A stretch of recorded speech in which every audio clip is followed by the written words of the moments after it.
Hello, hello, hello. How's everybody doing today? As per usual on Thursdays, I'm your host, Richie T, also known as Richard T, coming at you live. It's the brink of SCG Columbus. Happy New Year. And instead of testing my deck like a good teammate, I'm going to stream more Vintage Cube because, you know, we only got 2 more weeks of it. I'm a big Vintage Cube fan. And, sometimes you got a Vintage Cube. So, we're going to do it. Before we hop right on into the Vintage Cube, though, as per usual, I want to hop over to our sponsor, momsbasementgames.tcgplayerpro.com, and tell you guys to buy your Magic the Gathering cards from here whenever possible. If you're looking for anything from Snow Basics to Elvish Mystics, momsbasementgames.tcgplayerpro.com has you covered. If you're watching us on YouTube, check down in that description box below for all the links I'm going to be talking about, but also try to tune in live to our Twitch sometimes to interact and have a really good time with us. We'd love to have you. On top of that, if you're watching live on Twitch right now, or on YouTube in the future, thank you. Try to follow us on Facebook at Mom's Basement Games. Try to follow us on Twitter at Mom's Basement MTG. And also try to hop over to our YouTube channel after this video and find the best standard, modern, legacy, vintage, commander, pauper, pioneer, and now vintage cube draft content. On top of that, I would super appreciate it if you gave me a follow on Twitter. My Twitter's at RichardTMTG.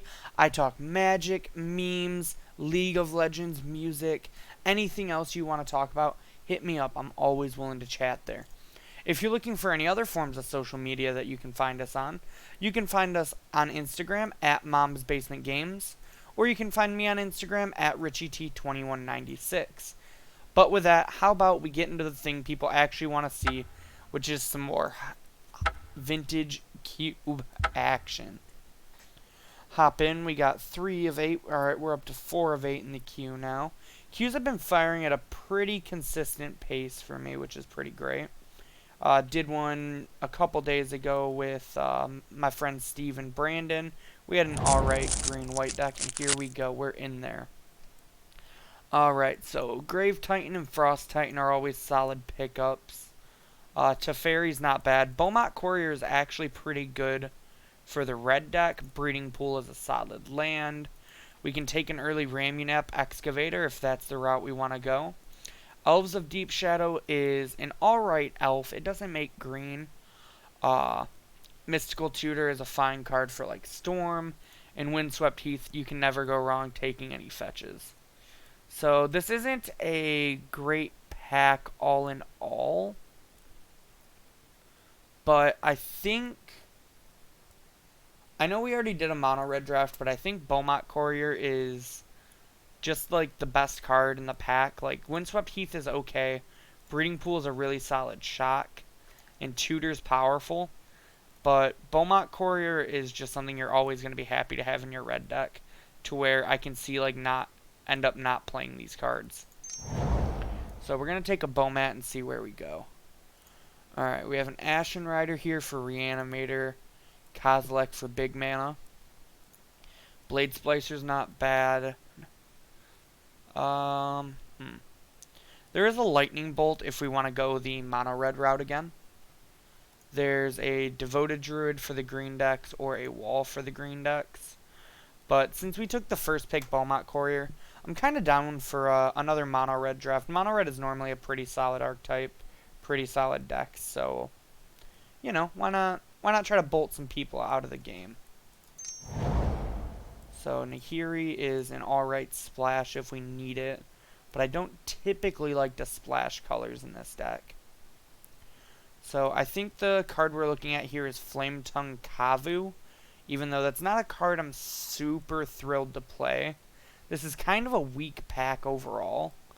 Nahiri could go into like some Splinter Twin, Sneak Attack-esque decks, and lands are never bad, but I think we're like pretty likely to play red, so I think we're just gonna take this Flametongue Kavu.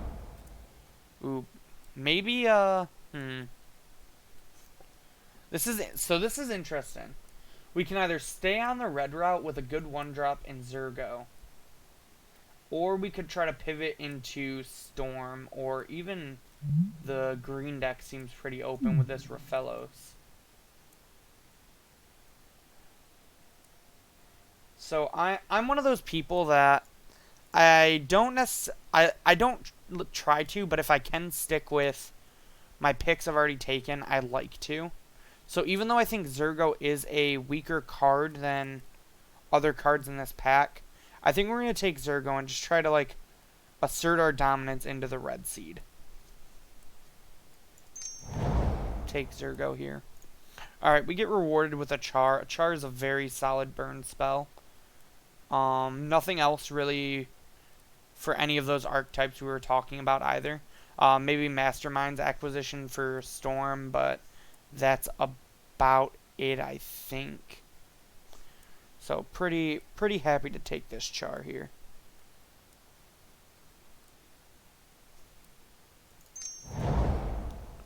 Ooh, Jackal-Pup, Figure, both really solid 1-drops for the mono red deck. Opposition would have been great if we end up going the green route. I love blue-green with opposition. I think, though, we're just going to go ahead and take this Figure. I think this is going to be typically a better card than Jackal. It gives us things to do with our mana. It is just a pretty good... It's one of the best cards in mono red, in my opinion.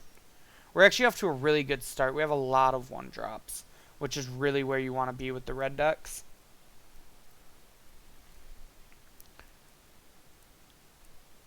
Waiting for some people to catch back up to us.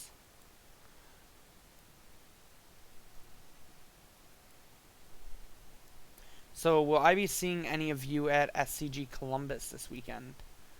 I'll be teaming with my friend Brandon. Oh, we are easily the mono red drafter. Mono red and green, mono green, I think are actually open and could have been taken by us. But this is a slam dunk Goblin Guide. As I was saying, though, I'll be teaming with my friends Brandon Stuck and Stephen Bear. We're pretty excited. We feel pretty confident. We did pretty well at our local event this past Wednesday, and yeah, that's about it when it comes to that.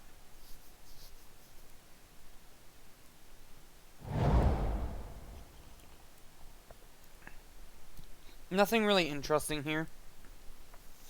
We can just, like, take an Ancient Grudge in case we get, like, some green fixing and maybe want to splash it. Pretty hyped to wheel this Lightning Strike from our first pack. I think this card's really good, but I think Bomat's better. So we're easily the mono red drafter. It doesn't look like anybody in our pod is drafting green. Maybe someone moved into it, but does not appear to be that way, at least. So, I think if we would have gone the Simic deck, I think we would have gotten rewarded. But I also think that there was just, like, Dire Fleet it's a card I've played in these mono red decks that I'm not, like, against playing. So we're definitely taking it. But yeah, I could have definitely gone into it, and I wouldn't have faulted anyone that did it. But when the cards are kind of weaker cards for the archetype, I typically lean towards mono red, because it's the deck that will be the strongest when you don't get the correct pieces. Nothing really here. We'll just take a Godless Shrine. We'll actually take an Honor the Pure in case we don't have enough cards to play. It's like the most likely card we would end up splashing, even though I don't really think we're gonna have to worry about that. Think we're gonna get most of the red cards, which is exactly where you want to be when you play mono red.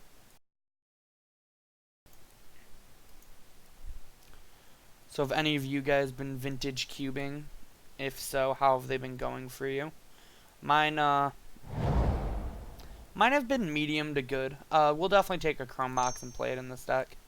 Fast mana is great. That's actually, like, an insane wheel, because that card is really good in this cube.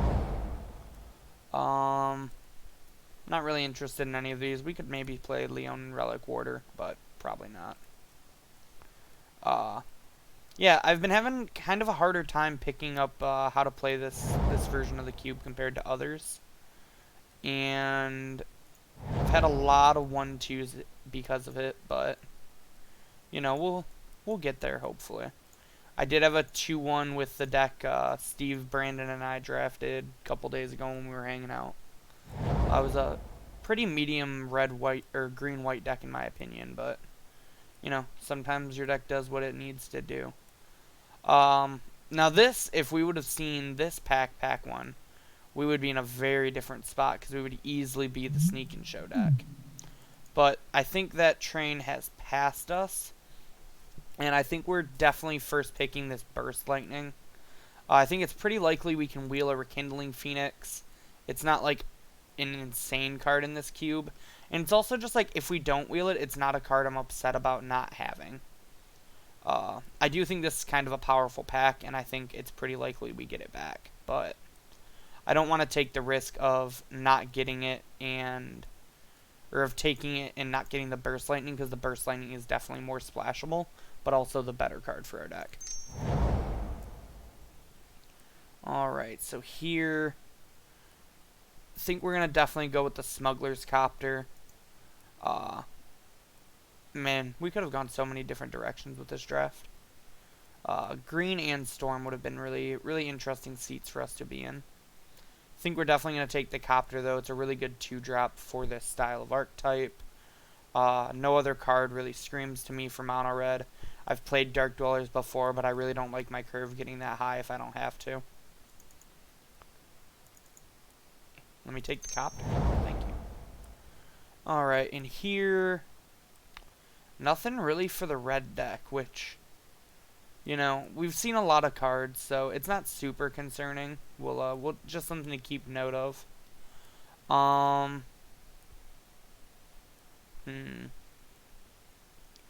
Nothing really for the splash either.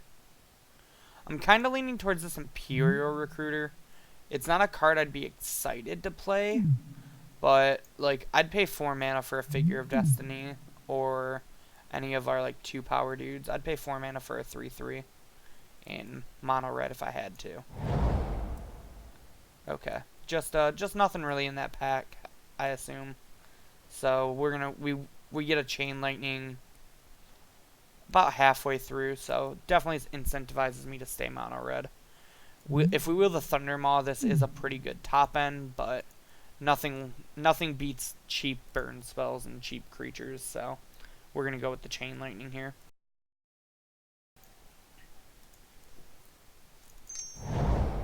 Alright, and what do we got here? We got a Glory Bringer. That's kind of like that top end card that I was talking about. Like, I'm not excited to play, but I will if, you know, we need a couple extra playables. I have played Poetic Ritual before in my red decks to try to have like an early double spell turn, but all in all, I don't think that card's super worth it. Sword of Body and Mind would be the other consideration. It's a quick win con, but I'm not huge on swords in decks like this. I'm more like the swords in like the mid-rangey creature decks, so we'll take the Glory Bringer and see what happens with that. Ooh. So we could take the Copper Line and try to splash the Ancient Grudge. But I think I'm more interested in this Banefire. But man, people don't respect Splinter Twin in this cube. This is like such a late Deceiver Exarch. If I was even like thinking about being blue-red, or if I was even just like a blue deck, I would take this and try to find the other half. Maybe there was like more powerful cards in this pack because, you know, like I said, nobody's really playing Storm. I'm interested to see what people are playing from this pod. I think there is probably 1 or 2 white drafters. Anyways, we're going to take this Banefire and play it. That's kind of like a... Oh, Hellrider is actually one of the best cards in mono red. Light Up the Stage is also very strong. 1, 2, 3, 4, 5, 6. Do we wheel a card? 1, 2, 3, 4, 5, 1, 6, 7, 8. 3, 4, 5, 6, 7, 8. We do wheel a card from this pack, so there's actually a chance we get this light up the stage. Mom and Pop Thopter Shop, another, top-endish red card that I'll play if I have to, but won't be super happy about. Blast Zone, I don't really want a colorless source like that. Go ahead and take the Mom and Pop. As expected, we wheel the Rekindling Phoenix. Exactly what I was talking about with wanting a card like this in my sideboard. No respect for the show and tell. Really, really interested what people in this pot are drafting. I think there's definitely a Reanimator drafter. We wielded Dark Dwellers, so yeah, our top end's gonna be fine. Could almost see taking this Relic, but I wouldn't main Relic. I would main Dark Dwellers if I had to, so we're just gonna take the Dark Dwellers. Nothing really going on with this pack. I guess we can take Razor Verge, but like we're not gonna play a non-red land in this deck. Wow, we even wield the Thunder Maw. So, yeah, our top end is definitely secure if we need to play any. We got that Pyretic Ritual. Like I said, I've actually played that card in mono red before, so we'll definitely pick it up. We'll give someone a Looter. I feel like that's the weaker card. There's definitely ways that like Heartbeat can just kill people. And, oh cool, we get a Blood Crypt last pick. Kinda surprised someone took the light up the stage. There's a chance like someone's drafting like a blue-red spells deck. Alright, what do we got here? Man, we could have been the Sneak Attack deck. This pack's actually like another... It's kind of unfortunate we got the pack we did, pack 1, because we could have been in like such different decks if we opened up any of these. I would have like easily picked up a Karn Liberated instead of what I think is going to be a Seasoned Pyro for us here. Or I actually probably would have grabbed Sneak Attack. I really, like I said, I really enjoy like the blue-red tempo random combo you out decks. So I think I would have picked up the Sneak Attack if we weren't where we are in the draft. So I think this is an easy Seasoned Pyro. That's a card I'm happy to play. Firebolt is solid. Good cards in this pack are definitely Demonic Tutor, Avacyn's Pilgrim, Creeping Tar Pit, Force of Will, Mole Drifter. If we wheel this Magus of the Moon, there's a chance that we play that card.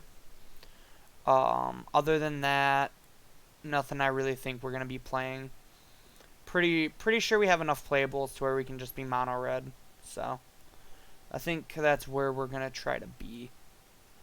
Again, try to keep our curve down if possible, but we can just play a few extra lands if needed. Take this Firebolt. What are we looking at for spells for Peasy? 1, 2, 3, 4, 5, 6 spells already. So a little under half of our cards are spells. That's not bad. I could see playing Young Pyromancer. I'm not really interested in any of these other cards. Maybe like War and Peace, but I think I'd rather play a Young Pyromancer. Ooh, Chandra's great. This is like one of the best like top end cards. It's like up there with Hellrider level. Man, no one's playing the green deck in our pod. We like have to have... Nobody's playing Storm. We have to have like a Reanimator and then like probably 1 to 2 mono white drafters. And then I just have like no clue what these other 4 could be playing. But yeah, we're definitely going to take and play the Chandra. We'll definitely play an Abbot of Carol Keep. If we wanted to splash white, there's our Inspiring Vantage. Ballista's another good card. Gaia's Cradle is insane to be seen here. If someone snuck into green and like just nobody realized it, they have probably the best deck in Vintage Cube.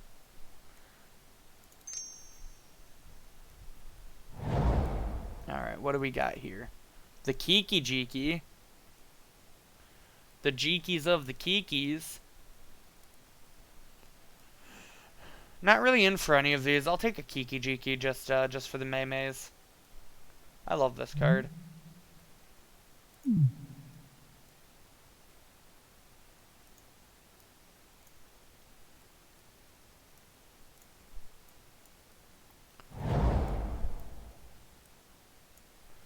Alright, we got another Ritual. We got a Siege Gang here. I think I would play the Siege Gang before the Ritual. Again, not really looking to play anything like this, but if it's something we have to do, it's something we have to do.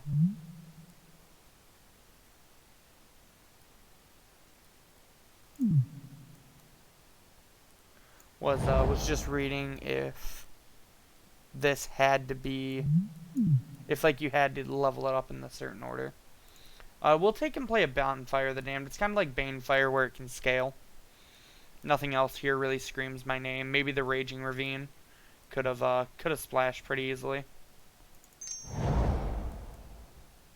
Alright, so I think we're gonna have to play some of our top end here, which is fine. Someone's probably playing like, so one of these decks is probably like a blue-red spells deck.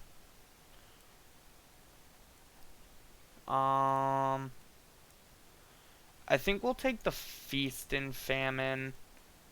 I don't want to play it if I don't have to, but it's a card we can play. We might just play Magus of the Moon. I don't hate it. I've like definitely made Magus in these decks before. Not gonna play any of these. I guess like a Balance could potentially get boarded in. We'll take Progenitus for the memes. Burning. Gonti. And then we get a Ajani as our last pick. So we're a little short on cards I'm happy to play by about 6. So someone did move into red, but we have like a lot of solid like bigger cards we can play. So like we can put in this Dank Dwellers, this Siege Gang, this PNK, this Rekindling Phoenix. And then I don't really think we can play 15 lands in this deck, unfortunately. We can play a I think we need to cut like 3 cards, which is obviously 3 top end cards. I think Siege Gang Commander is probably the worst of the 5 drops. Not that excited about Goblin Dark Dwellers.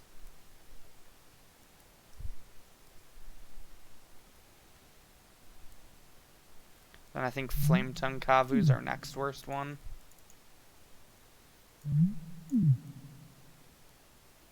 Yeah, I think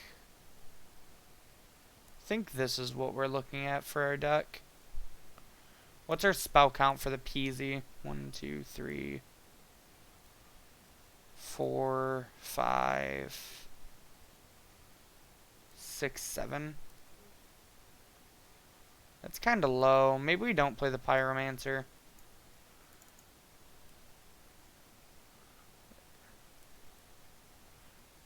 Maybe we play the Pyromancer just for our curve. Maybe we play the Direfleet Daredevil. It's just like a better body. Pretty likely to have targets. I don't hate that. I don't hate this. It's not the best mono red deck I've ever looked at, but not the worst at the same time. Definitely one I'll play. So we will go ahead and add some mountains into our deck. Nothing other than mountains. Only mountain. No, I don't want plains. Only mountains. Mountains are king, baby. Alright. Yes, save and continue. Save and find me a match, Moto. Let's get to getting them.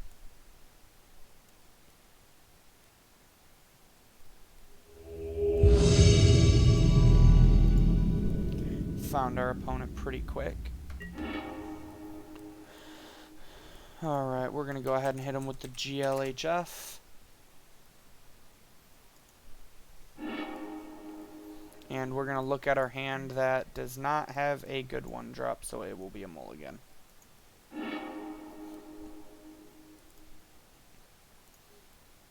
This hand is not much better, but I don't really want to go to 5. So I think we're going to keep, and we're going to bottom one of the 4 drops, which I think will be Chandra.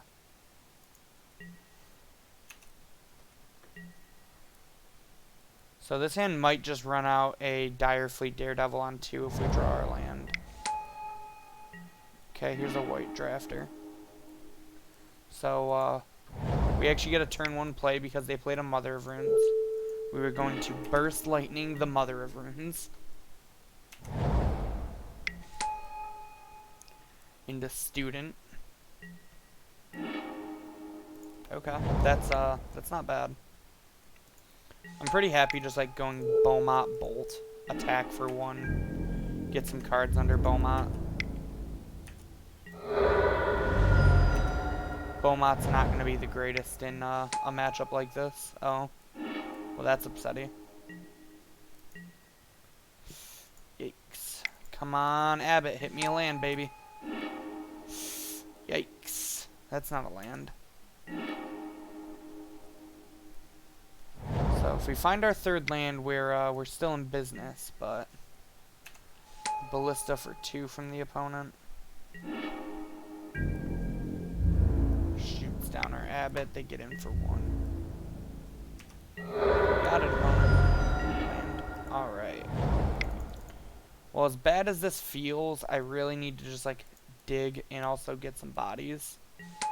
So we're gonna Season Pyro, discarding both the cards in our hand. Alright. Those are things, so.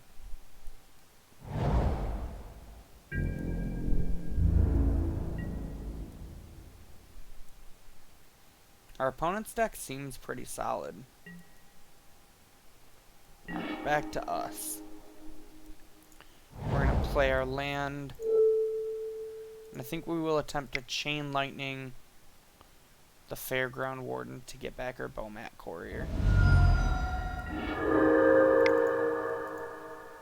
We will then dash in a Zergo Bellstriker. We will then go to combat. Oh, we're not in combat, that's why. And we will attack with all of our creatures.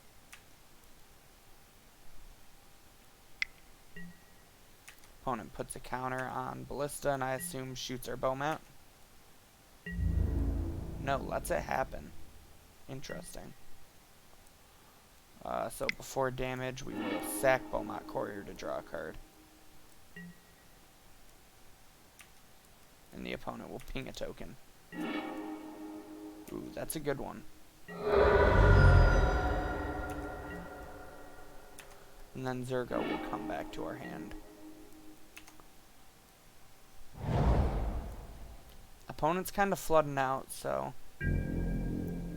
we might have a chance to get back into this game. Pumps up the Ballista. We draw land. We'll go to combat.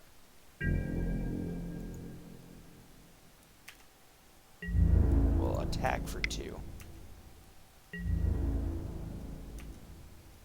Chooses not to block.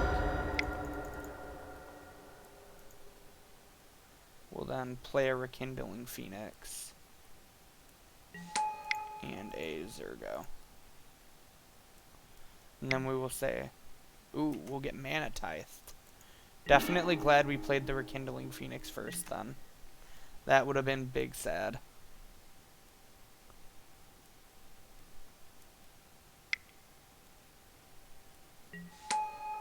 Selfless Spirit from the opponent.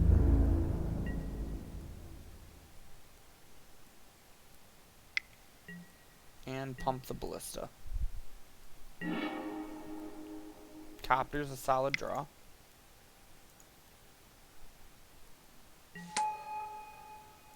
Go to combat. Attack for 4. They're going to attack for 8.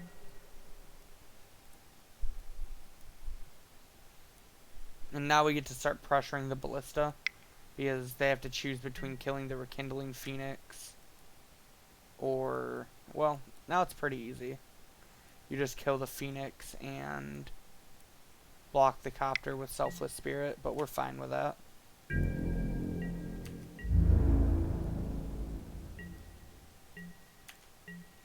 Back to us. We draw land, so we will crew our Copter.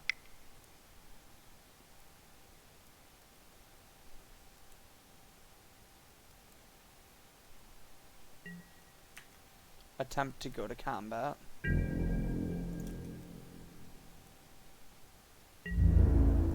And we will attack with just the flyers. Thought about attacking with the pyro just to get it in the yard, but don't really think that's where we want to be at.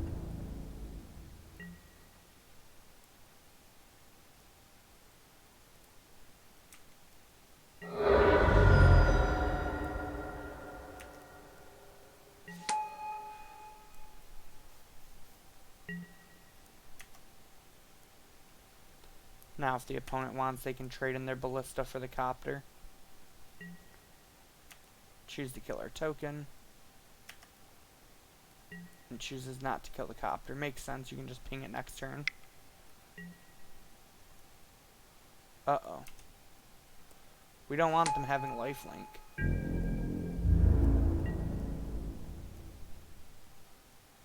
Gonna need a pretty good draw here.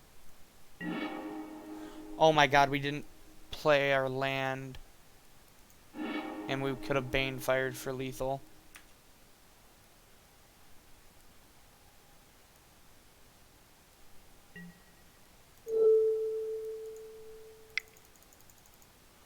That's hilarious.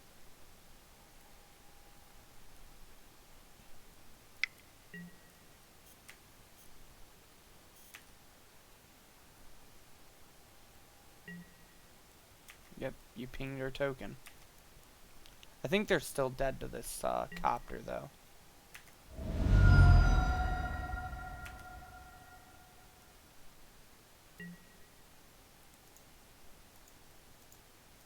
I would like to crew my Smuggler's Copter. Alright. Good old Banefire, getting us the W. Alright, so we're against Mono White. I think we want some extra removal here. So I think this is a matchup where we'll bring in the Flame Tongue Kavu. Probably even the Goblin Dark Dwellers, honestly. Then I think we board out... Magus of the Moon doesn't seem very good here. And Dire Fleet Daredevil doesn't seem very good here. I think we rock something along the lines of this. Could maybe see bringing in like the Siege Gang Commander. But I think the rest of our cards are better.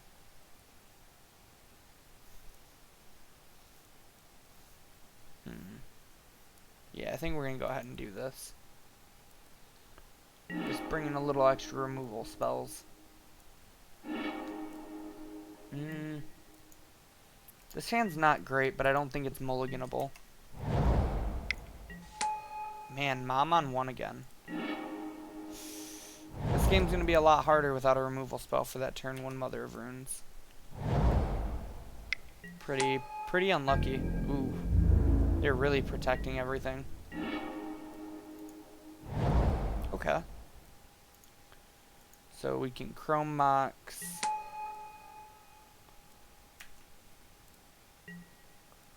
We can pitch the Abbot. And then play Seasoned Pyro. And get rid of 2 mountains.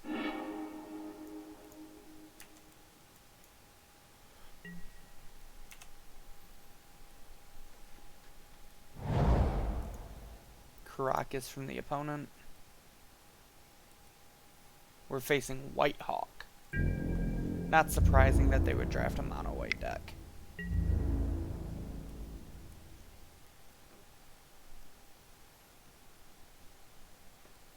Can't really block, so we're just gonna take this.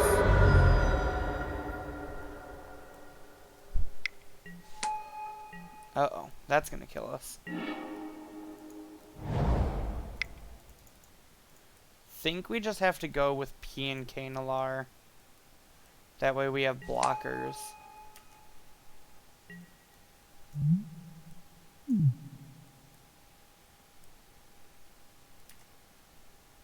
And we don't really have attacks, so we'll pass.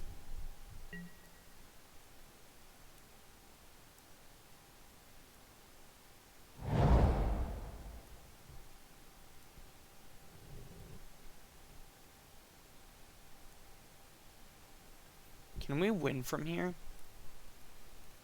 We need like so many removal spells. I don't actually know if we can win. Like, is it better to concede so they don't see our deck? We're dead in 3 attacks. Yeah, I'm just gonna not let them see my deck. I'm just gonna concede. It's pretty unlikely we're beating that sword. And I'd rather not, you know, have them see we're playing cards like...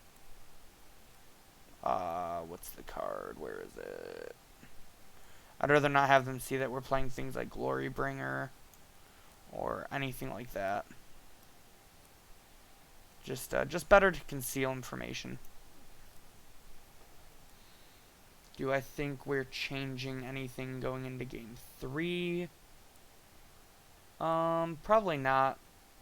Like I said, the only thing is I kind of like this Siege Gang Commander, but I think Glorybringer, Dark Dwellers, and Thundermaw Hellkite are just better 5-drops for that, and I really don't want to like trim something else because then I think our curve is too high.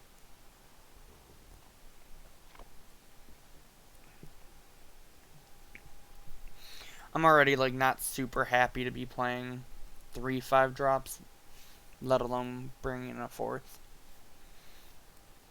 So I think we'll just go ahead and submit again. I would like to be on the play this time. A little awkward that we have this in our hand, but I think we're gonna just go ahead and try to rely on the Smuggler's Copter a little bit.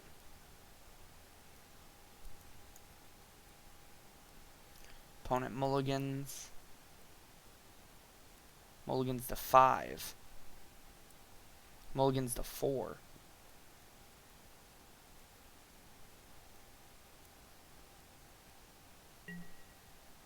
Opponent keeps their hand of 4 cards.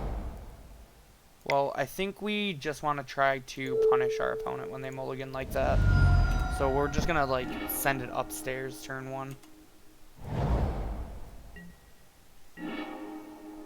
Alright, the land drop is exactly what we wanted here.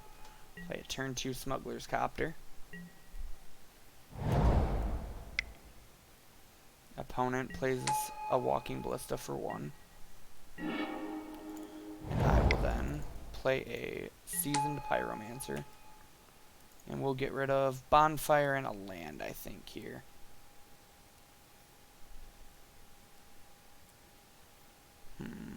Yeah. Perfect. Go ahead and crew the copter up.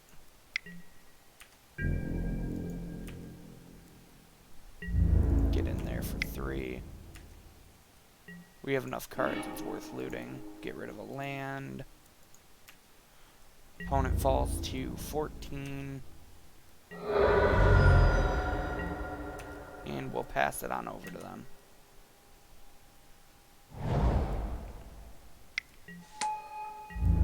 Brightling from the opponent. Well, we unfortunately have the answer to that. Flame Tongue Kavu down Brightling.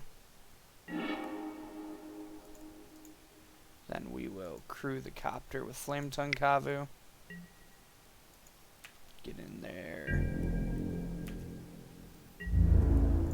Get in there with the squad. We'll loot. We'll discard another mountain. And they fall. Oh, they choose to block. Interesting. So they want to conserve their life total. So we're just going to take 3 down to 11.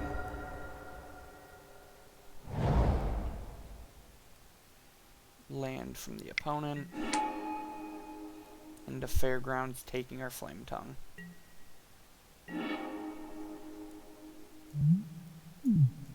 Does this... Oh, stop. It has to deal 4 damage to a creature. Okay.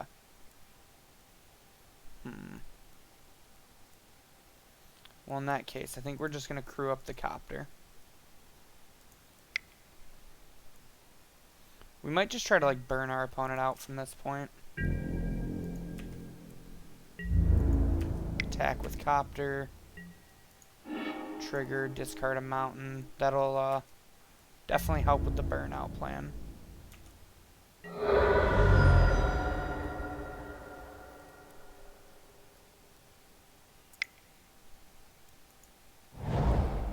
So we're just going to go ahead and firebolt them here.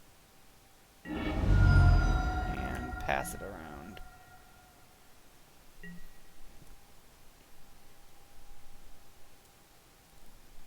Oof. Rough beats for the opponent. Mulligan to 4. Probably flooded out a little bit. But, that's kind of magic sometimes. Sometimes variants get you.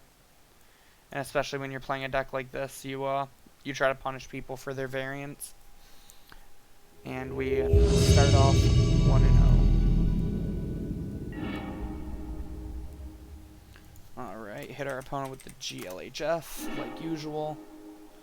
And yeah, definitely a keep. Got some good early interaction with some top end. Would like a few creatures here and there if possible, but not going to complain. We'll just play a mountain and say go.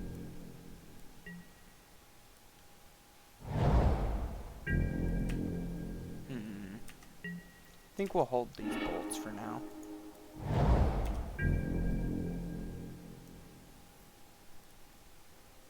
Just no reason to start firing them off.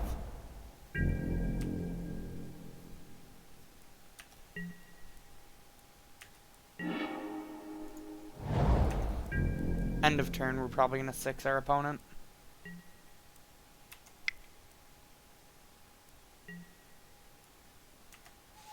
The old Brazen Borrower, you say?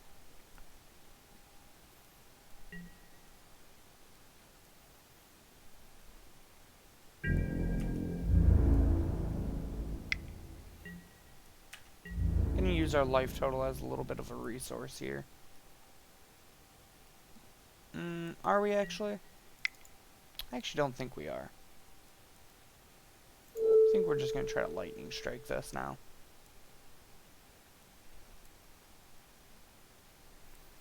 Our hand is just trying to, like, grind our opponent out, so.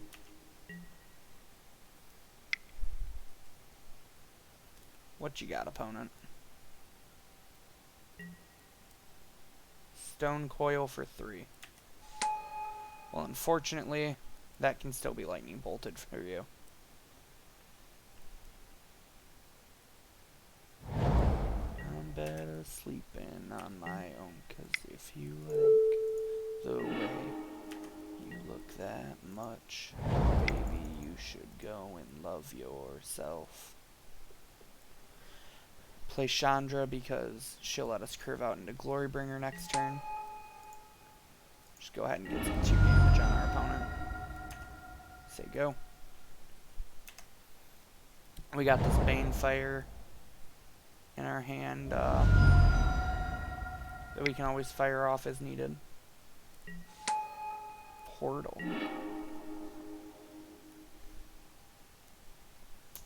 That's really awkward.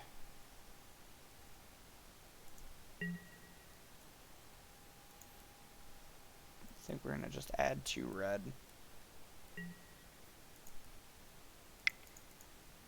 Play Glorybringer. I think we're just going to try to get our race on here.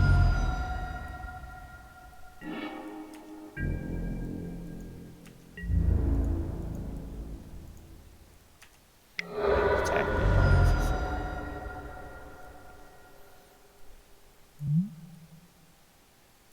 We would definitely be voting homage.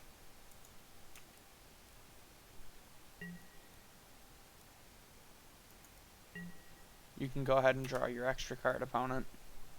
I like my board state.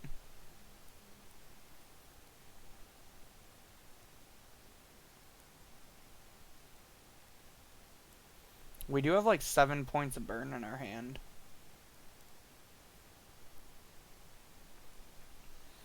Definitely something to keep in mind. Alright, an opponent just scoops it up. Feeling good. The good old combo of Chandra, Torch of Defiance, and Glorybringer.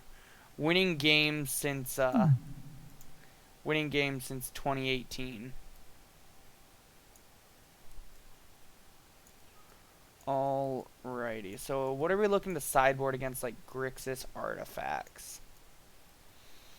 Here I kind of wish we would have picked up some of those green sources, because I would love to splash this Ancient Grudge. I think this is, based off what we've seen, this might be a Flametongue Kavu matchup.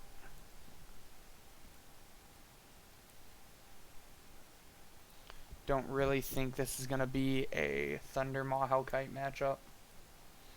I think Magus of the Moon might actually be pretty good here. I think Dire Fleet's going to be kind of weak again.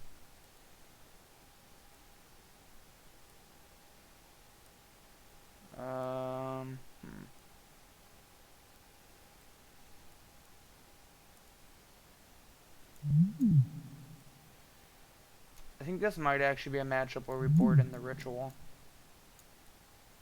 We just like want to try to go faster. Try to get out under them.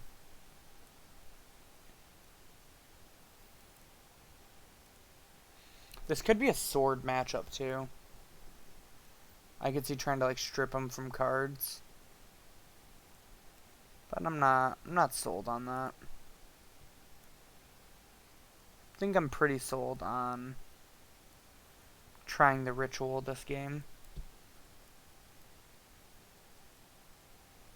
Yeah, let's go ahead and try this.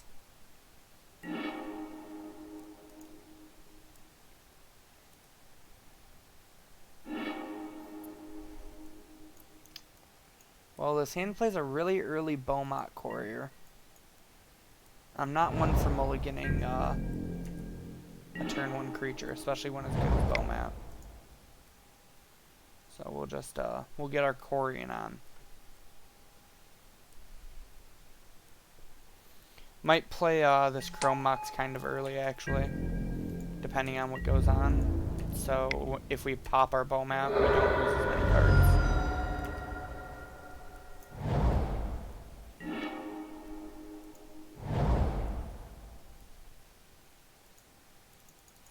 But do I really want to lose this Banefire? I don't think so.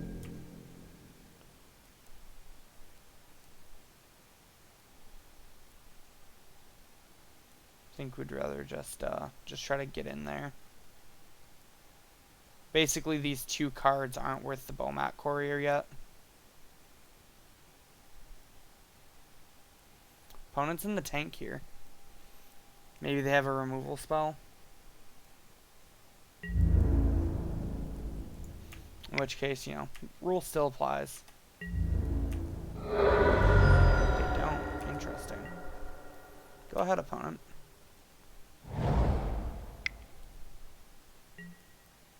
Phyrexian Arena. Ballsy. Okay, so next turn we will Chrome Mox for this Glorybringer. Which I think makes me want to just do it now in case they cast a removal spell on their turn.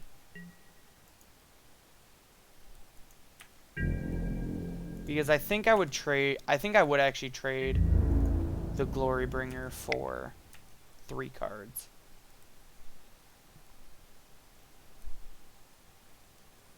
The Glorybringer's good, but I think these 3 cards might have more leverage in this matchup. I should not F6. F6ing is very bad for me here.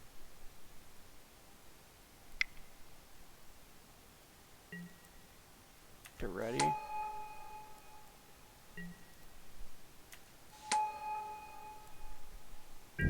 Well, we have a pretty clean answer to that already.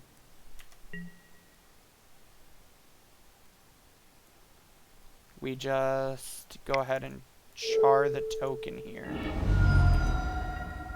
Untap, play our Mountain, play our Glorybringer.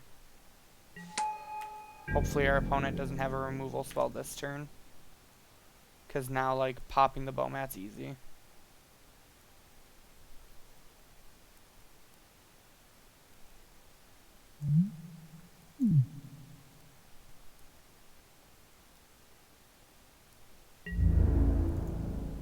So now we forward to ready and don't have to exert.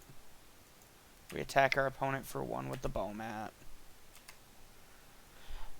And if they don't kill Bomat this turn, we get to get a bunch of cards.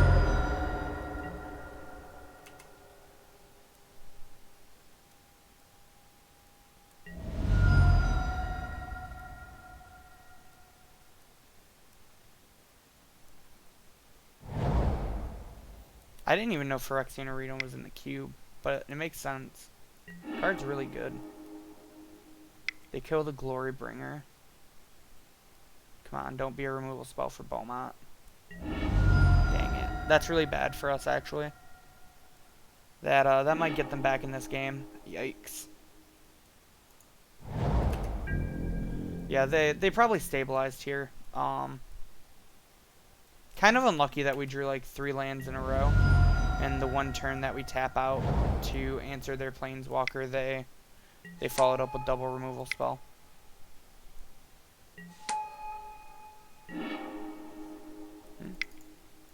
It's not bad.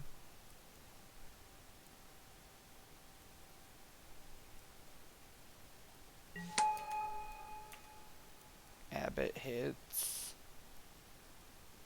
We can cast anything in our deck, so yeah. Like that. We can cast that. Go ahead and blow up their looter. They are drawing 3 cards a turn, but one of those cards does cost them life. And we do still have a Banefire in our deck, so we have Banefire for 6 currently.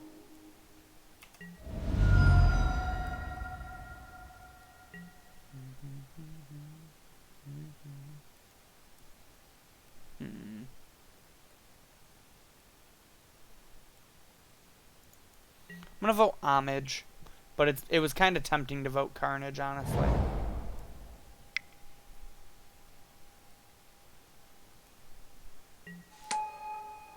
Ooh, they're playing Golos. I wonder if they put a Cascading Cataracts, or even if they didn't put, but I just wonder if there's Cascading Cataracts in this cube.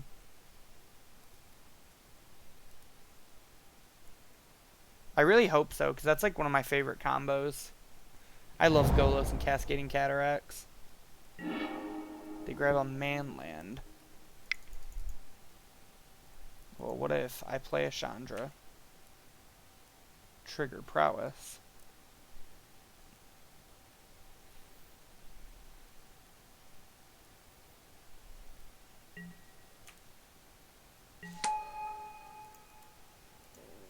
We plus. I think that's worth playing. Even though I really like the damage. And then do we attack?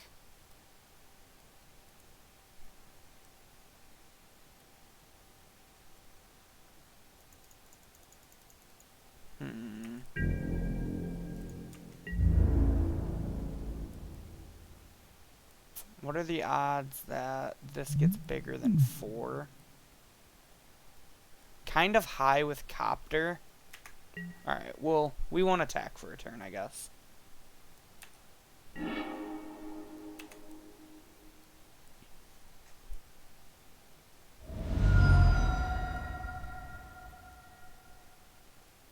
We do have like a 7 damage Bane, or we have a lethal Banefire if we ever draw Banefire.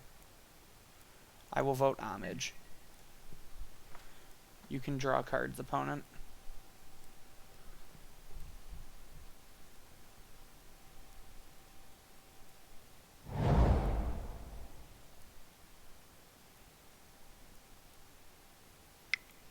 Looks like the opponent's just playing like Grixis good stuff, basically. Gonti from the opponent.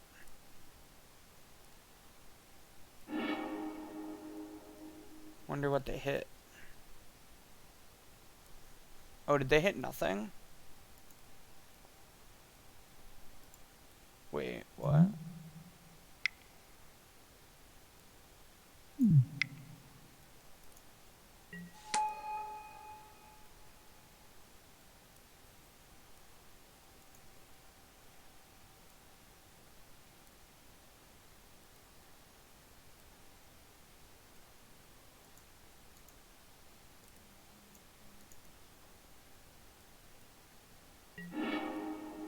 Alright, kills our Chandra, understandable.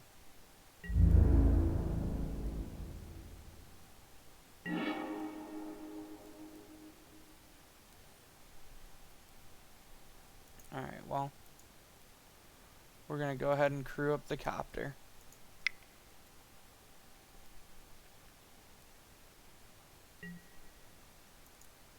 I think we kill the Bolas here. Do we? Or do we just try to kill our opponent?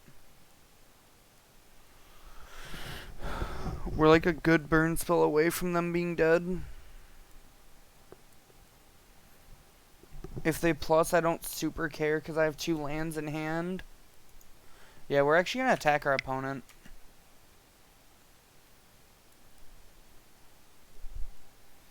I think this is a call a lot of people probably wouldn't make. Even I'm like skeptical of this play, but I think it's correct. Our opponent does have a Phyrexian Arena punishing their life total. Oh, that's just straight up lethal. Glad we attacked our opponent. The good old Banefire off the Tiz top.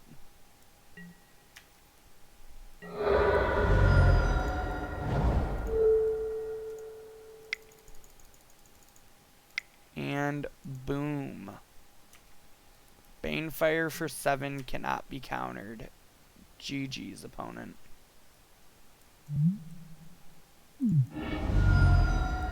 Alright, and we're 2-0 with this really sick mono red deck, actually.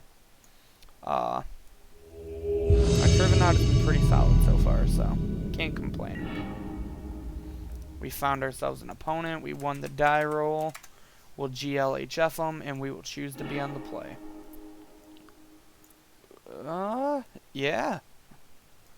This hand's not bad. We'll keep it. We got turn 1 Copter pitching this Bonfire. And then we have a lot of ways to try to find lands between Abbott and Copter attacking.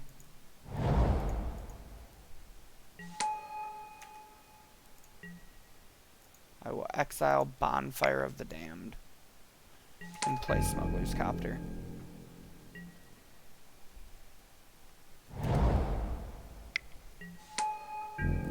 Opponent plays a Burbs of Paradise. we'll play an Abbot of Carroll Keep. Which will hit a Burst Lightning. So hopefully our Copter finds us a land here. Come on, Copter. Daddy needs a new land. It's not a land, so their bird gets to live for a turn. Kinda the risk with this hand was not finding lands. I do think Bolt is probably the next best thing, because we get to kill the bird next turn. Simic Signet into Ever-Flowing Chalice for 1. There's the land. A little late, but you know. Still here, and that's what matters. So I think...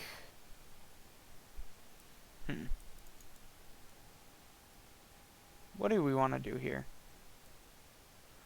Do we want to ditch this Zergo if we find a land? I think so. But I also kind of want to attack with it. But I also want to bolt, but then we don't have anything we want to discard. So maybe we just don't loot this turn? Is 3 damage worth not looting?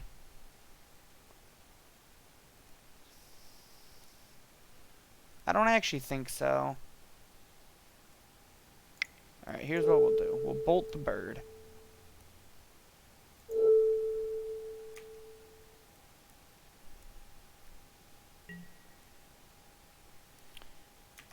Is 11 that much better than 14?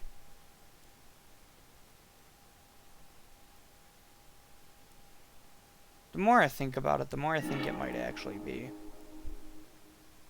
Oh, we can hold the land, and we can pitch the land depending on what we find.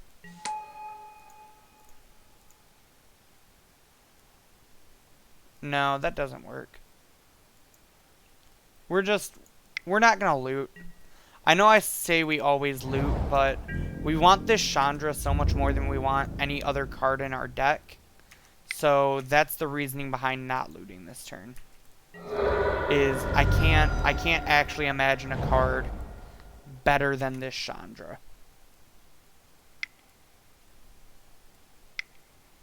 Five mana from the opponent into a Vivian. Takes out our Copter. And we draw a Firebolt. So let's go ahead and Firebolt the Vivian. Then we can go to combat and attack our opponent for 5. Putting them down to 6. Still just waiting to find that 4th land for Chandra.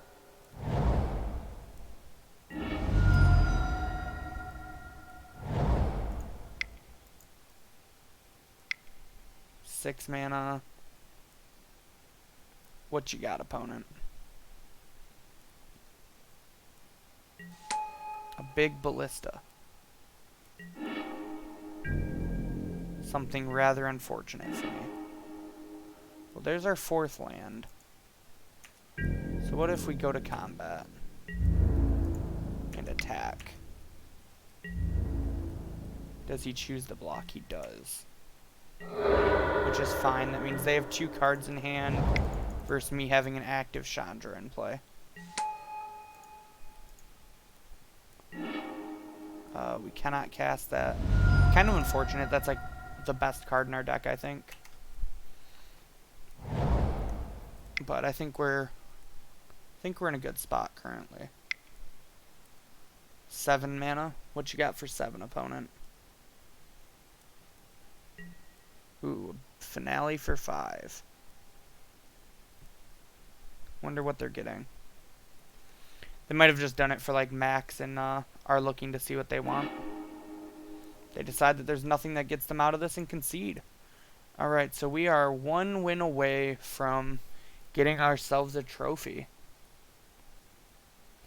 Do we definitely bring in the Flame Tongue Kavu here. I think that might be it.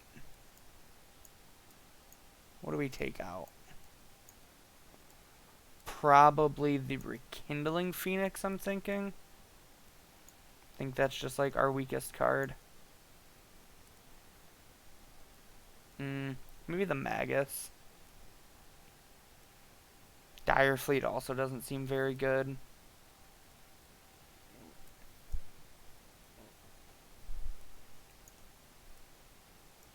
I think we can like take out Magus for this Paretic Ritual. And then we can probably take out Dire Fleet and bring in the... Do we bring in the Young Pyro? I really don't want to like skewer our converted mana costs that much. So yeah, I think we bring in the Young Pyro too. I guess they did have Finale. We can actually leave in the Dire Fleet. It's just like a better body. Yeah, I think I like this. Try to get a little bit faster with the Ritual. The Magus doesn't seem like it'll do a whole lot. And Flame Tongue just seems way better than Rekindling Phoenix. I don't think we want to try to like grind this deck out. Yeah, let's go ahead and try this. Try this to see if we get the trophy. Ooh, we have a really good hand here. A lot of ones. Little top end, we're definitely keeping. Got a bolt for the bird if we need it. Suspending a Search for Tomorrow is not a bird. So we will go ahead and cast Zergo Bellstriker. And pass it on. Next turn we got Goblin Goon and Burst Lightning. Opponent has Green Sun Zenith for 1. Which means we get to burst the bird. Alright, there's our lands for our 4 drops. Go ahead and burst lightning the Birds of Paradise. Go to combat, get in there for 4. Goblin Guide reveals an ever-flowing chalice, which our opponent will not be drawing. So we're just going to click that card away.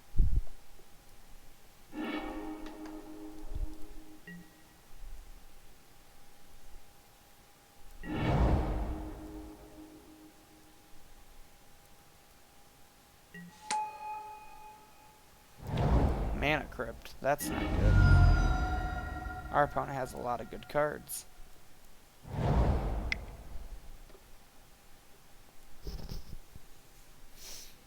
Six mana from our opponent for a Ballista for 3.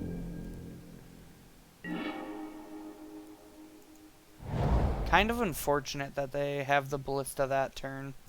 We have the Flame Tongue Kavu, but we unfortunately can't Flame Tongue it this turn. So they did a good job at stonewalling us for a turn. They'll get to kill 2 of our creatures. Hopefully they lose this flip. They won the flip. That's unfortunate.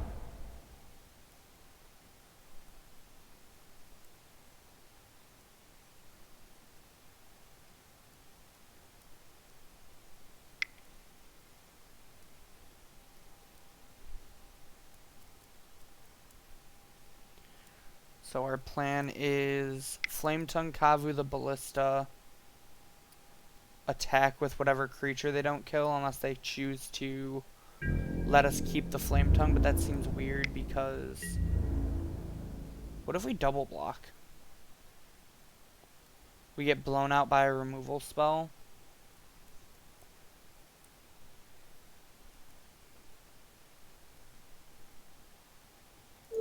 I think it's worth it. Oh, never mind. Zergo can't block. Zergo can't block creatures with power 2 or greater.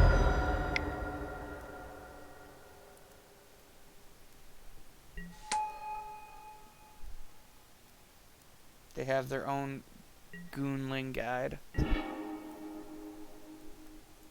Alright, well we have to kill this Walking Ballista, sadly. Otherwise it's just going to keep taking over this game.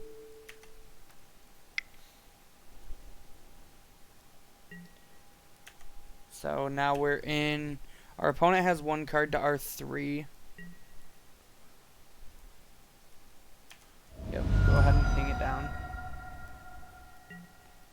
As I figured, they do choose to kill the Flame Tongue Kavu.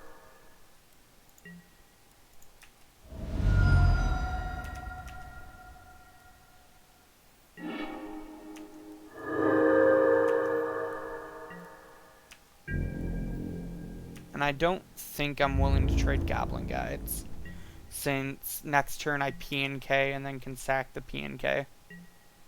Dang, they won the flip again. They're too good. Signet. We draw another land. But we get to play Mom and Pop Thopter Shop. And then next turn we shoot down their Goblin Guide and can attack them for 5. Depending on what they play. They lose this flip, down to 10.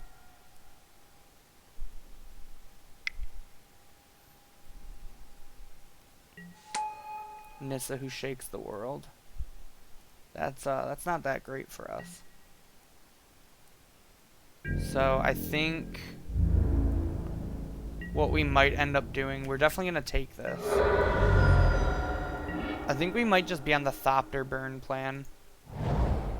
So hold on, how much is this?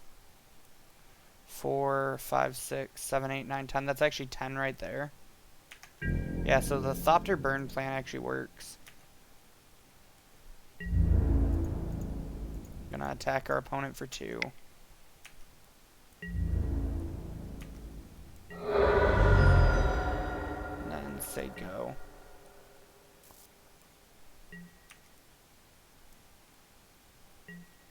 They won the flip again. But that's fine because we have lethal as long as our opponent doesn't do something crazy here.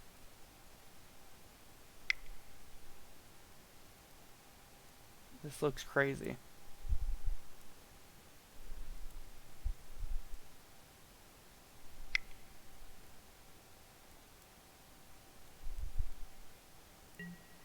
Okay. That's definitely something crazy, but not something crazy that kills us.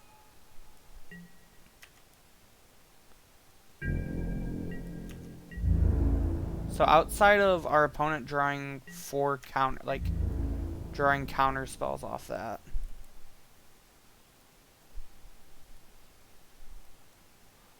Oh, I actually think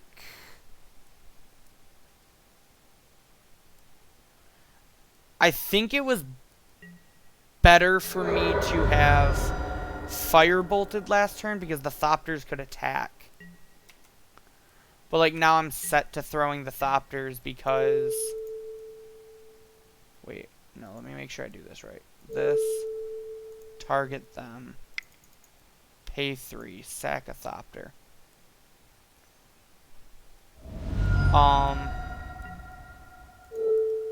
The reason why is so the Thopters could have gotten in 2 damage, which means if something were to get countered, we would still... Wow, yeah. I mean, that would put them at 2, essentially. Ugh, and we drew a land.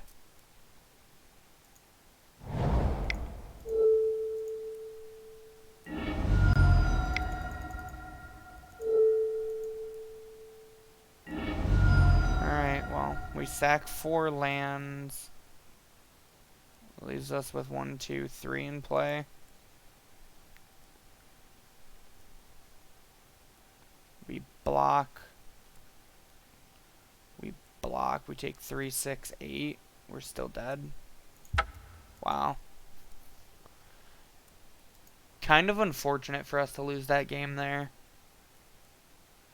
We also could have blocked with the Thopters. So I think we definitely get another turn if I just Firebolt, Flashback Firebolt them. Huh. Crazy game. Do we want to change how we sideboarded for game 3? I don't really think so. I think we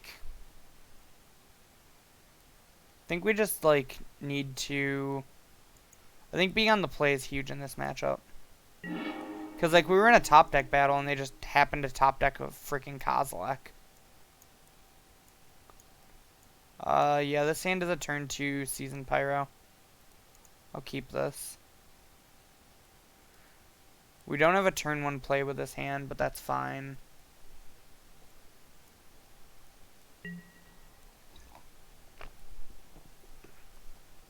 We get to do a lot post turn 1.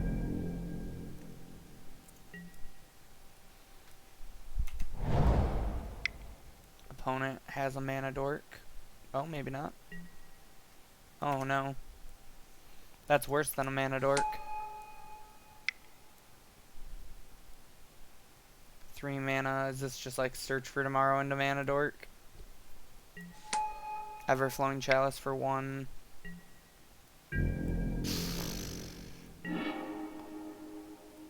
Okay.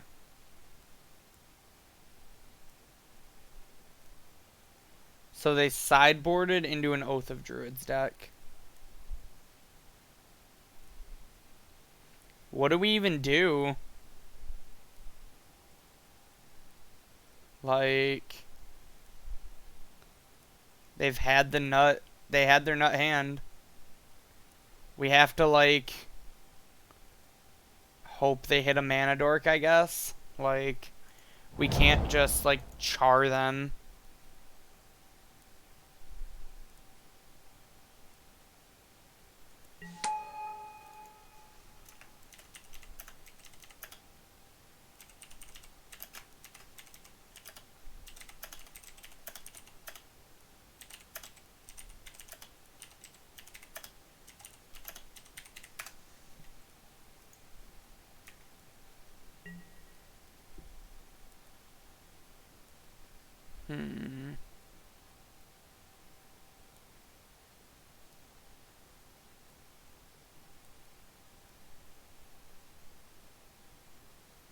Yeah, I mean, our opponent might have trumped us.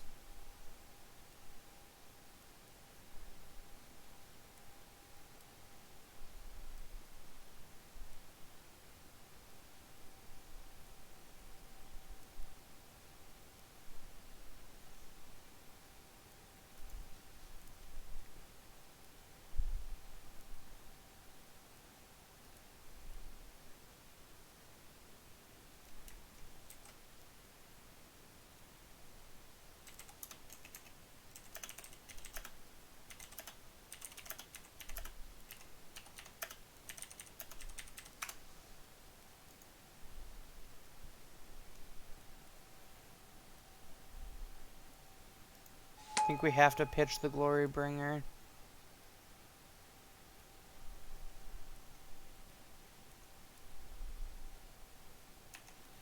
I think we're gonna char him. We're just gonna, like, take a turn to give him a mana crypt flip. Char his face. He wins the flip like always. If he didn't win, like, he's literally won 5 out of 6 mana crypt flips, I think. Like, if he took damage off mana crypt, I think we definitely win. We easily win that. Okay, that's fine.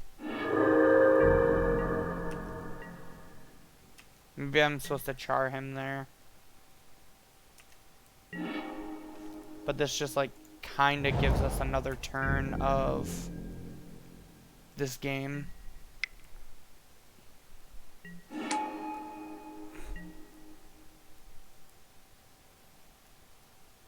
Oh my god, that gives him a token. Oh, why did I F6? I should have charred my token. Okay.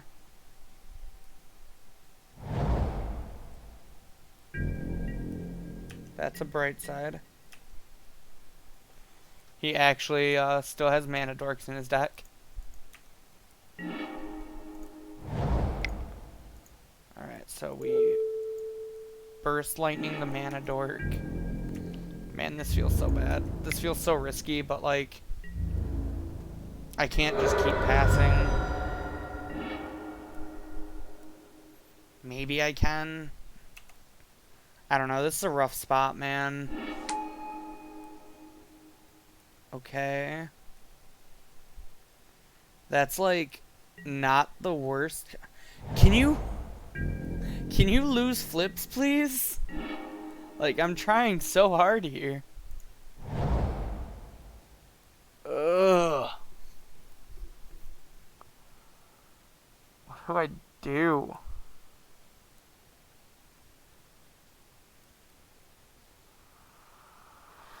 Ugh.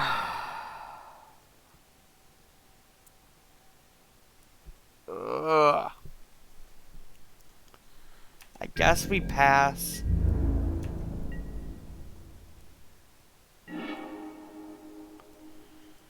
We're just like on the hope he mana crypts himself out plan. Like, I actually think that's our win con.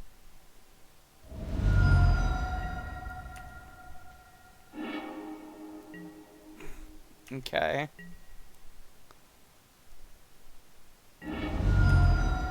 He fetches, so he needs mana.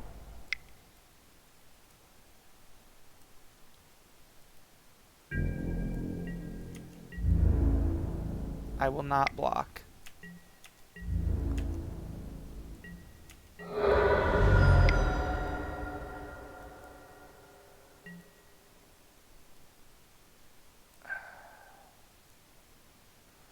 You gotta be kidding me, man.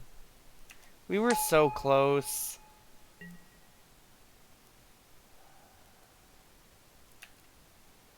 Yeah. Man,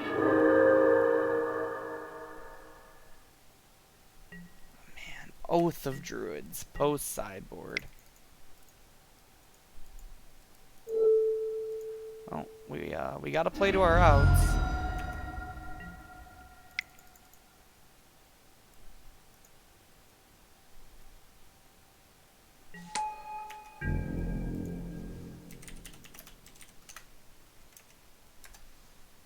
Did we do it?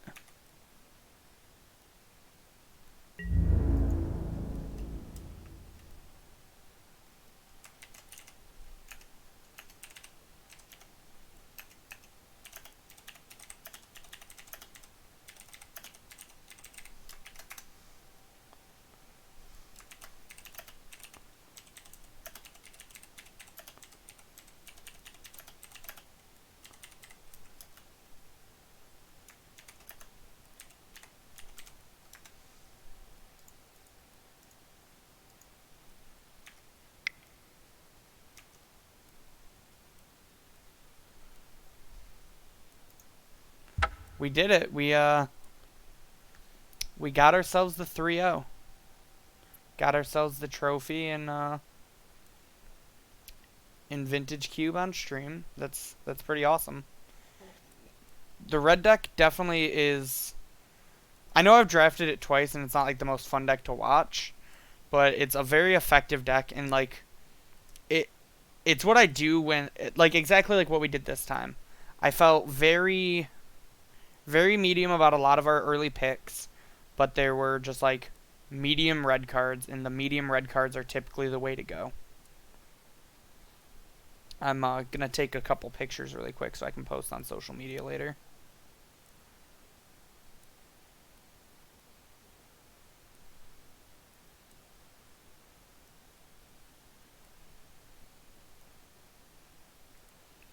Gonna get my camera up really quick.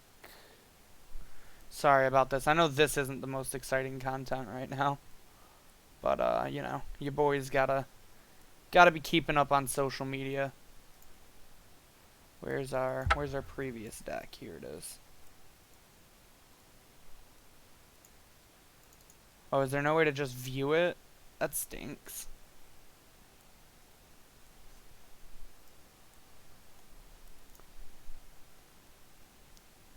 I'm sleeping on my own, but if you like the way you look that much, oh baby, you should go and love yourself. And if you think that I should have taken a picture like in in the lobby, but I didn't think about it. Alright, well, as per usual with Vintage Cube, we're going to hop in and do a second draft after getting that W. Cube goes by pretty fast, so I don't mind doing 2. It's not like doing 2 leagues. Alright, what do we got here? Alright, the Who Baby. So, notable cards are Memory Jar, Worm Coil Engine is very good. People like Cryptic. I don't mind Cryptic. Nissa's very powerful. Bolt is obviously good for the red decks. Yawgmoth's Bargain is great for Storm. But I think this is definitely a Tolarian Academy pick. This is the card with the highest ceiling, in my opinion, in this whole pack. If this wasn't here, I think pick order in this pack is like Tolarian Academy, Yawgmoth's Bargain, Nissa Lightning Bolt, and then probably Wormcoil Cryptic is how I would look at cards in this pack. But we're definitely going to take a Tolarian Academy and probably look to be a big mana / artifact deck. So here we have Emrakul, that's not bad. Abrade is a good removal spell. Foff is a solid card. Bird's Counterspell and Scolding Tarn are all really good. And I think these are the three cards we're looking at in this pack. I think Counterspell is better than Factor Fiction typically in the blue decks. I think Birds is the best mana dork in the cube, and I think Scolding Tarn is probably the best fetch land. All that being said, I think we're gonna go ahead and take the Birds of Paradise here. We're not like locked into Tolarian Academy, and the deck we're drafting here might even just be similar to like what our opponent's deck that we faced in the last round was, where it doesn't matter where it comes from. We're just trying to ramp into fatties. So I think we're gonna go ahead and take the Birds. All right. Ooh, we got my favorite card in Splashiok here. A Flooded Strand, a Simic Signet, Heartbeat if we're trying to go Storm. Sneak Attack is very powerful. Simic Signet is like the best of both worlds for what we already have. I'm really torn between the Simic Signet and the Ashiok. I think the Simic, so here's the thing. I think Simic Signet is the correct choice. I think it is the card that will best go into our deck. Personally, I am a sucker for an Ashiok. But I wanna try to make the best deck possible. And as painful as it is to pass Ashiok, I'm gonna take the Simic Signet. Alright, what do we got going on here? Frantic Search is pretty sick. Can generate some mana with Tolarian Academy. Kodama's Reach is solid ramp. Spellseeker is pretty cool. I've had some cool Spellseeker cards. Temple Garden, Verdant Catacombs are never bad. Here I think I'm leaning towards either the Kodama's Reach to get some more ramp, but it is kind of like a medium ramp spell, or the Verdant Catacombs. I'm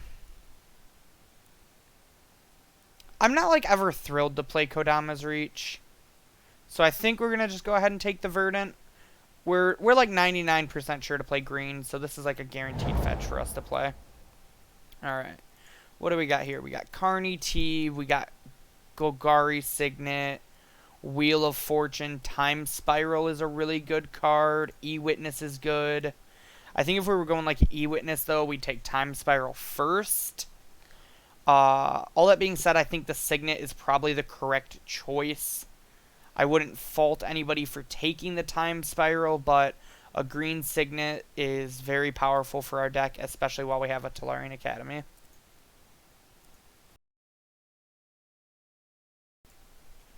I think the Time Spiral is just like better than Wheel of Fortune for where we're at right now.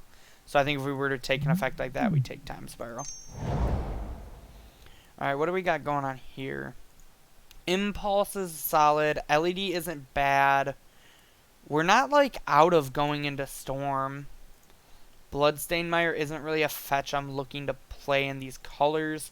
Woodfall Primus is a solid ramp card. So I think it depends. I think like this is this is like where our draft starts to path off. We can either go Woodfall Primus and try to be a ramp deck, or we can go LED and try to be a storm deck. Looking at what we have right now, both options are very viable, but I feel like the ramp deck is where we should probably go. So we're going to go ahead and take this Woodfall Primus.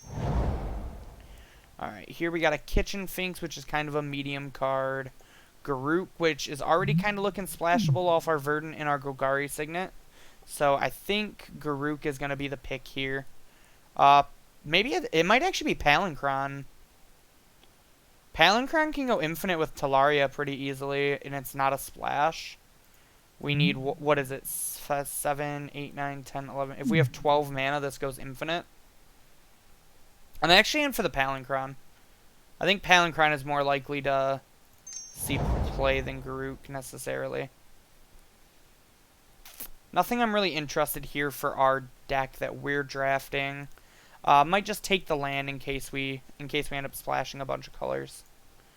Unlikely that we would want to play like a maybe it's Banishing Light. It's Banishing Light or land, and I typically lean towards taking lands in situations like that. Inkwall Leviathan is very good. Yogg Bargain is still here. We probably, like I said, we probably could have gone the Storm route, but both routes are pretty open, I think. Maybe someone else is drafting the ramp deck. We'll have to see. But I think that's where we're headed, so we'll take the Leviathan. If we find a Tinker, that pickup is also very good. Vivian's not bad if we end up getting more creatures for our ramp style. I think it's the most likely card that we could play out of any of these, other than like splashing a Languish or potentially going into Reanimate, but I don't think that's where we're looking at either. We'll just take the Vivian and put it in the side for now. Man, Storm and White are wide open, unfortunately. But I think we're a little late on that train. We'll take the Heartbeat, but I don't really see us playing any of these cards. We could potentially splash White. It was an option I was thinking about. Take the Temple Garden. Take the Unexpectedly Absent for like the same reason. We might play a Shrine, who knows. We might just need some cheaper artifacts. And ooh, we got that Garruk that I was talking about potentially splashing. So we got our splash cards here, our Vivian, which is a maybe, and we're into the next pack. Master of the Wild Hunt is pretty good. Trinket Mage can be solid if we find something to go with it. Ancestral Vision and Findhorn Elves are good. Gruul Signet is very good. Polluted Delta is the other half of our Sultai fetches. So that's an option. All being said, I'm leaning towards the cheaper ramp in the Findhorn Elves, even though the Gruul Signet is pretty nice with the Tolarian Academy. I just kind of want the faster, earlier ramp, I think. So we're going to go ahead and lock in this Findhorn Elves. Primal Command is good. Ooh, Show and Tell. Botanical Sanctum, Blightsteel. Man, this is a really good pack for us. This Tar Pit would be really good. There's actually like a medium chance this wheels. We're not necessarily set to be the Show and Tell deck, but we're not like to the point where we couldn't be. And I think this is objectively the most powerful card in this pack. I wouldn't fault anybody for taking the Botanical Sanctum. I think that's like the safe pick, is like that or Primal Command. But we're already like kind of a Show and Tell deck. Like we have decent things to put in. I think like if we find a little bit of bigger things, like this card could be a huge payoff for us. Everflowing Chalice is nice. We have a 1-mana Mana Dork here. Stonecoil Serpent is actually pretty good with Academy, but kind of like pack 1, I think we're going to just lean towards taking our 1-mana Elves here. Just trying to get our early ramp on as much as possible. This pack might have something good for us. Like I said, the Stonecoil, the Repeal, the Chalice, the Karn, the Jit are all cards I'll be happy to play. If we get the lands, potentially splashing Duretti is always an option. But I think Elvish Mystic is just like where we want to be. Ooh, Metalworker. We need to pick up more artifacts, but we could very well be a Metalworker deck. I could see us being an Edric deck. We have 3 mana dorks. Whisperwood is always like a safe option. Emery is a card I've been wanting to try. All being said, though, I think it's either Edric or Metalworker. I think they both fit into our curve very well. And it really splits us off based off, do we want to go the artifact route or do we want to go the mana dork route? I think we're more into the mana dork route, but I think the artifact route has more payoff. And I think I like leaning towards the more payoff, so I think we're going to go ahead and take the Metalworker. Ooh, speaking of payoff, I can't remember if it was this pack or the last one, but if we wheel the Tolarian Academy, or not the Academy, the Academy Ruins, that's a pretty lit combo to have. Tezzeret's also a solid card, but I think the Mindslaver is what we want here.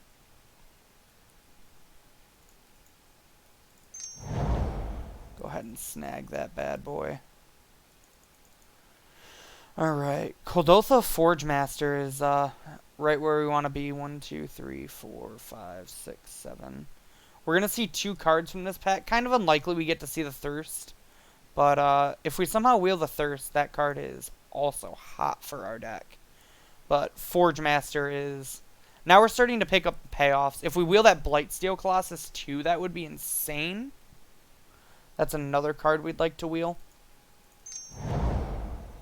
I forget what we took over the Blightsteel Colossus, actually. I think we took the Show and Tell. Which I'm kind of regretting now, but, you know. Hindsight's 20/20. Both cards are very solid for our deck. Library, Terastodon, and Vendilion Click are like the 3 cards. I think we're actually starting to get there on top end, so I kind of want like something to fill in the curve. Click and Library are both very good at doing that. I think we're going to go with Click. What do we want from here? I'm not really interested in anything. This Copperline Gorge does help us splash red if we potentially want to go that route. So I think that's just like the pick here because nothing else is that interesting. We could maybe play a Mishra's Factory. It is an artifact. It's kind of medium though. Yeah, I think I'd rather potentially be able to splash. We did wheel the Academy Ruins. Heck yeah, that is epic. That is actually like the perfects. It's so lucky that is still in this pack. Easy slam dunk gives us the combo with Mindslaver, exactly where we wanted to be. Here, I kind of want to take the wall for some early card draw. Gives us an early blocker. Could potentially see the Wildfire. Typically, these decks are pretty good Wildfire decks, but I think we have too many creatures. And I could also see the Greaves, but we don't have the Blightsteel. I'm pretty sure this was the Blightsteel pack. Yeah. Stonecoil's not a bad one. We can play it early, we can play it later. It kind of just like helps fit our curve. So, pretty happy to take a Stonecoil here. Ooh, Whisperwood and Edric. Edric wheeled? Edric is exactly what we want for this deck. I am definitely taking him. Here, not super excited about any of these. There's a chance we like Ravages of War if we splash white, but yeah. Pretty unlikely to play that card. Wonder if there's a world where we Wilderness wreck some people. Don't really know what we'd do with it. I guess it makes Mindslaver Lock a little cheaper. Because we only need, we only need what? We only need 9 mana at that point. Depending on how playables are looking, we might actually take... What do we do? What?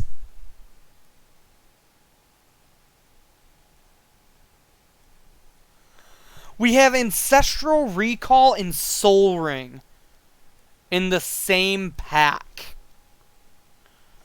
I don't even care about any of the other cards. I mean, we take the Soul Ring. It's literally the perfect card for our deck.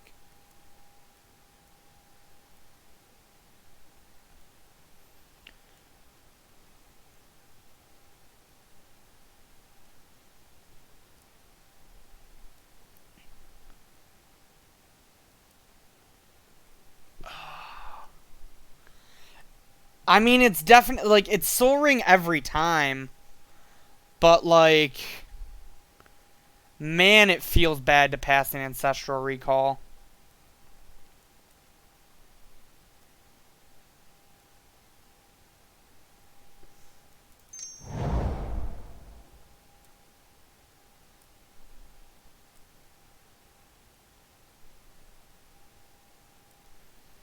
Alright, what do we got here? Frost Titan solid. Thran Dynamo and Hydroid Krasis are both really good for our deck. I think we are kind of set on top end at this point. I kind of want to take the Thran Dynamo. I think we just, like, need more mana. Like, all this deck wants is just more mana. This deck will never have enough mana.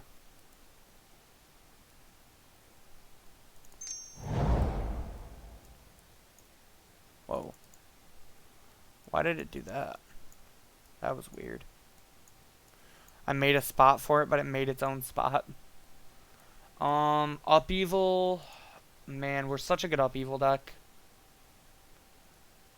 This deck is actually kind of insane.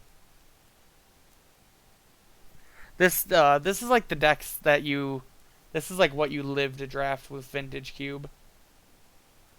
You got like 4 turn 1 plays, a bunch of ramp, some really good payoffs. Like this is Vintage Cube at its finest.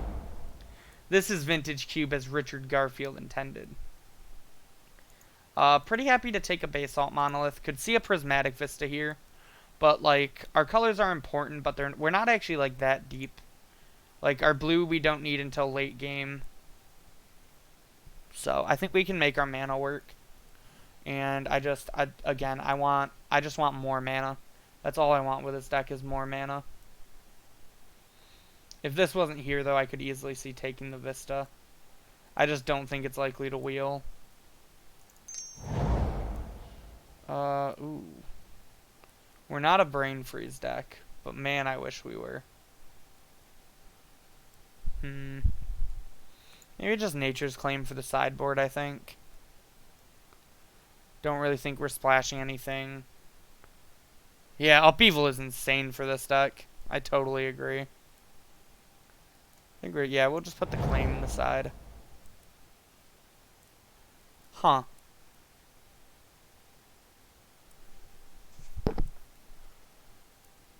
Do we want the Bomat for an early artifact? Or do we want the Golos as an extra copy of Academy Ruins and Talaria? Academy Ruins. Yeah, Academy Ruins and Talarian Academy. Kept trying to say Talaria West like Titan. Huh. If we take the Golos too, we can like splash this Garruk pretty free. Yeah, I think it's the Golos. Plus, I just like this card.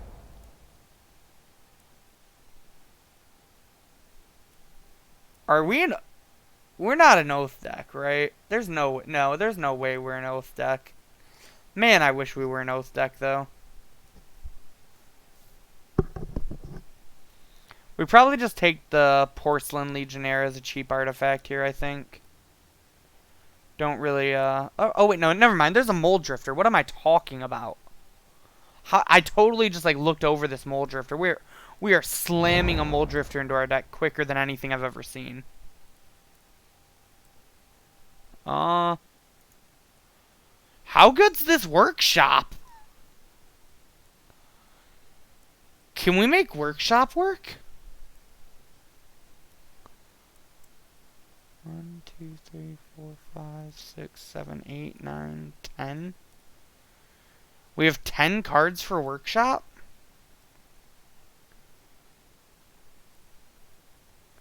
I mean, like, nothing else in this pack seems good to me. Let's try Workshop.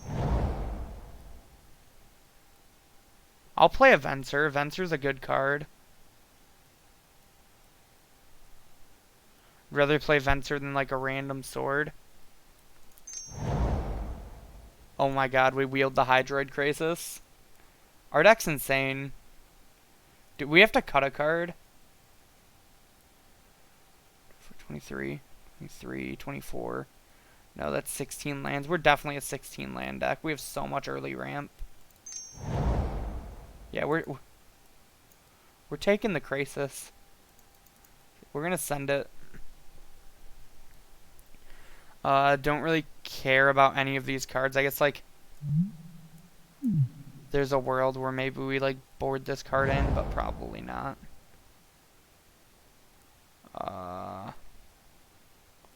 We'll take a Wear Tear. Depending on how our mana looks, we may play Blast Zone. Oh, we got the Bomat Courier. That's kind of neat. And we got the Druids if we ever need it. Our deck is lit. I think we cut a top-end card so we can play this Bomat Courier, but I don't know what one it is. I think we just, like, want a lower our deck CMC a little bit.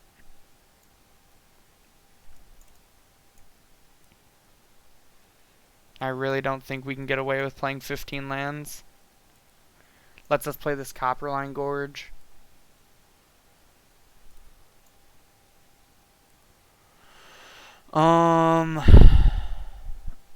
What can we get away with cutting?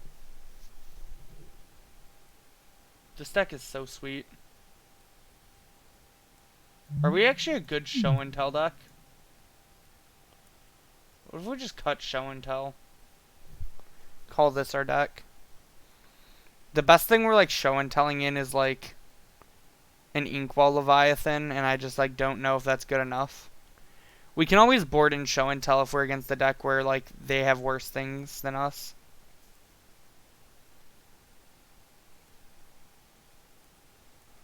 Yeah, I think I like taking out the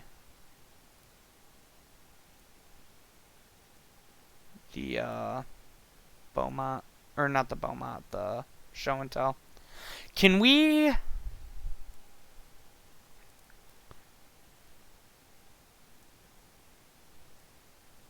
We really can't fit in... We can fit in red, we can fit in white. So, hear me out. If we splash a single swamp, we have access to activate Golos in our deck. If our mana base is good enough, I want to do it.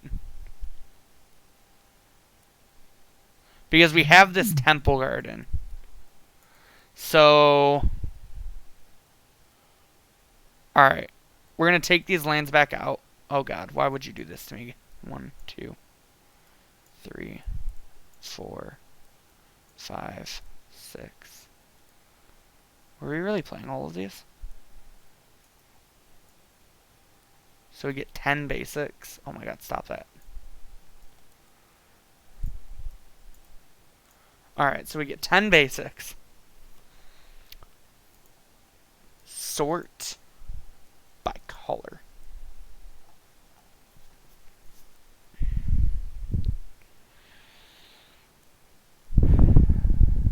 How many turn 1 green sources do we want?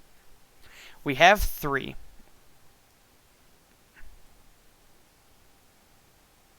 We probably want like 10, so that's like... We want like 10 green sources. So 3, 4, 5. So we play like 5. How many blue sources do we have? 1. Oh god, we're so light on blue. Oh, that's so awkward.